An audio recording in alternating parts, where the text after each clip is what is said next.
በጌታ በኢየሱስ ስም አይዋ የምር ቆመንበት ቦታ እንደዛ ደርቀን እንድንቀር የሚያደርግ መንፈስ ማለት ነው። የማታት መንፈስ ወጋው። አይዋ የምር በጣም ነው የሚገርመኝ። በስማም ወልድ ሰው ልጅ በዚህ ልክ ደርቆ ይቀራል እንዴ? አፈቅርሻለሁ ወድሻለሁ ሲል የነበረ ሰውዬ ወድቃ እንኳን እሷን ሳይነካ እንደዛ ቆሞ ያያል። በጌታ በኢየሱስ ስም ይሄማ በጣም ከባድ ማታት ነው እንጂ የምረን እኮ ነው። በጣም ነው የሚያስጠላውና እዚች ጋር ያጠፋዋት ልጅ ቲክታክ ላይ ነው የሰማዋትና እንደ አብርሽ ወንድሞች የለም። ወንድም አለ ቃየል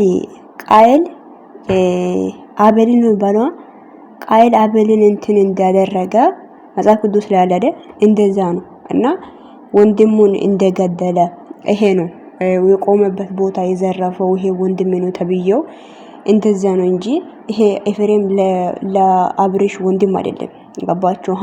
እንደ ቃየልና እንደ አቤል ነው እና በጣም ነው የገረመኝ በጣም ማለት ነውና እኔ የትም ሀገር ላይ ወንድሜ ምንም ማክል ክፉ ቢሆን ምንም ማክል የኔ ክፉ ልብ ያለው ወንድም ቢሆን ራሱ አሳልፌ አልሰጠም። እኔ ለወንድሜ መከታ ሆንለታለሁ እንጂ በዚህ ልክ በጌታ በኢየሱስ እኔ በጣም ነው የገረመኝ እውነት እና ሩታ ራሱ በጣም ነው የምትገርሚኝ አንቺ እግዚአብሔርን በዚህ ልክ እንዴ! እና ደግሞ እንዴት ነው አንድ ሰው የደረቀበት ቦታ 3 ቪዲዮ ሰራችሁት? 3 ቪዲዮ አይደብራችሁም? ማለት አይደብራችሁም? እንደው ቆይ ምንድነው ቤተሰብ የለም ዘር የለም እና ወገን የለም ወይ ብለሻል ይሄቴ ማለት ነው። የምን ወገን አለ? ወገንማ ቤተሰብማ ቢኖርማ እንደዛ ዳርቆ እንደቀርዝ ማይሉም ነበር። ወገኖች ስለሌለ ነው። ገባችኋ? የምር ነው። ወገኖችና ወንድም ስለሌለ ነው ጎኑ ላይ የሚቆም ወንድም። ይሄ ደፋር ሴት ብትሆን አንቺ አሁን ሄርሜላ ራሱ ማለት ነው አንቺ ራሱ ዜሮ ነሽ እየነገርኩ ነው ሲጀመር ማለት ነው። ገባሻ? ይሄ አንቺ አንገቱ ላይ እንደዚህ አይነት ሀብል እንደማያስር ታውቂያለሽ አይደለ? እንዴት ነው አንቺ ይሄን ሀብል አስሮ መጣ ዝም ብለሽ የምታዩ አንቺ? የምር ነው እኮ ነው። እና ሀብሉን በጥሰ አጥም ነበር ምንድነው? አንቺ ራሱ አትናቂም? ምን ሁሉ ምን እንደ የቀዘቀዛችሁ ሁሉ ምን እንደ ማታት የተደረገው ሚኪ ራሱ ማለት ነው። ሁላችሁም እኮ ባግናችሁ ሲጀመር እየነገርኩ ነው። የምር ነው እንዴ በጣም ይደብራል እንጂ ምንድነው ይሄ? ኧረ በስመ አብ ወልድ። ሰላም ውድና የተከበራችሁ ውድ የሜላት ዩቲዩብ ቻናል ቤተሰብ እንዴት ናችሁ? ደህና ናችሁ? አላችሁ ባላችሁበት ቦታ ሰላማችሁ ብዛ። እኔ ጋር ሁሉ ሰላም ነው እግዚአብሔር ይመስገን። ውዶቼ መጥቼላችኋለሁ። ያው እኔ ጠፍቼ ነው የሚመጣውና አብርሽን ቪዲዮ ለማየት በጣም እያስፈራኝ ነው እያየሁ ያለሁት በጣም ማለት ነው እያሰቀቀኝ እግዚአብሔርን እኔ እንጃ። አብርሽ እንደዚህ ቀዝቅዞ ዝም ብሎ የቆመበት ቦታ ደርቆ ማየት በጣም አንጀት የሚያበላ ነገር ነውና የተኛውም ሰው ምንም ስራ ምንም ያድርግ ግን ወንድም ያላችሁ ሰዎች ታዝናላችሁ ብዬ አስባለሁ። እውነቴን ነው የምላችሁትና በዚህ ልክ መታት አድርጋ አሁን የራሷ ለማድረግ ነው ሩታ።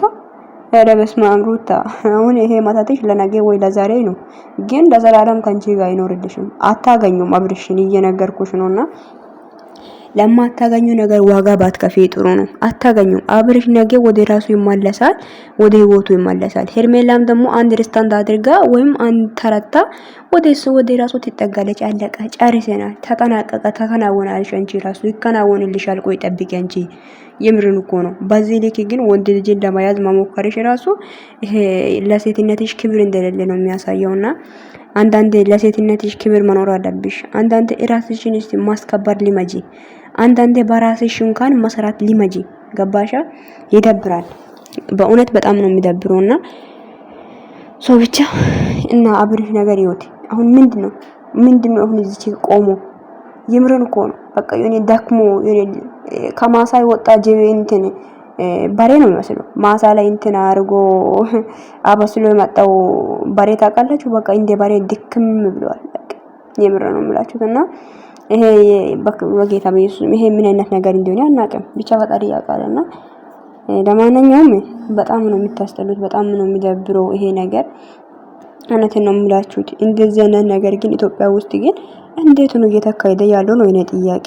ባል አልፈልግም ካላት አሪፋ ትቀመጥ፣ ህይወቷን መኖር አለባት። አንቺ ግን በማታት አንቺ አሁን እኮ ማለት ነው ሩታ የቀራ ነገር የብርሽን ጾታውን እንዳትቆርጪ፣ እግዚአብሔር ጾታውን እንዳትቆርጪ ነው ፈራው ይሄ ነገር እና ጾታን ቆርጠሽ እንዳትጣዩና ልጁ እንዳይሞት ይሄ ነው የቀረው። አሁን እኮ አብርሽ ላይ ብዙ ነገር ሞክረሻል። የቀውን ፎቶ ይዘሻል፣ መድኃኒት አድርገሽበታል፣ ብዙ ነገር አድርገሽ ሞክረሽ አሁን የቀረው ይሄ እቃው ነው። እቃውን ብቻ እንዳትቆረጪ።